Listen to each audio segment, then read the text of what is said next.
নমস্কাৰ, মই প্ৰাঞ্জল ফুকনে প্ৰাঞ্জল মটিভেটৰ ইউটিউব চেনেললৈ পুনৰ এবাৰ সকলোকে স্বাগতম জনাইছোঁ।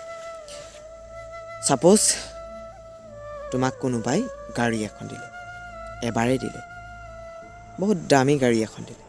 তুমি গাড়ীখন কি কৰিবা? নিশ্চয় তুমি গাড়ীখন ভালকৈ ব্যৱহাৰ কৰিবা, ভালদৰে থবা, চাফ চিকুণ কৰি থবা, পানী বোকা ৰাস্তাই নিনিয়া, ভালদৰে চলাব লাগিব, যাকে তাকে চলাবলৈ নিদিবা। সেইটো তুমি নিজে জানা। তুমি গাড়ী এখন পালে তুমি কেনেকৈ ব্যৱহাৰ কৰিব লাগে এইটো তোমালোকে নিশ্চয় জানে, মই নকলেও হ'ব বুলি ভাবিছোঁ। ঠিক তেনেদৰে আমি আমাৰ জীৱনটো এবাৰ পাইছোঁ।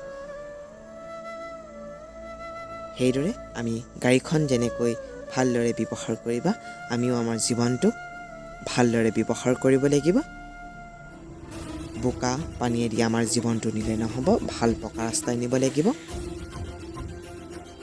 তেতিয়া তুমি জীৱনত সফল হ'বা আৰু ভাবি চিন্তি জীৱনৰ উদ্দেশ্যবোৰ ল'ব লাগে। যেনেকৈ আমি গাড়ীখন চলাই গ'লে বোকাই দি নিনিওঁ, ঠিক তেনেদৰে আমাৰ জীৱনটো বোকাই দি নিলে নহ'ব, ৰাস্তাই পদূলিয়ে ভাল পকা ৰাস্তাই নিব লাগিব।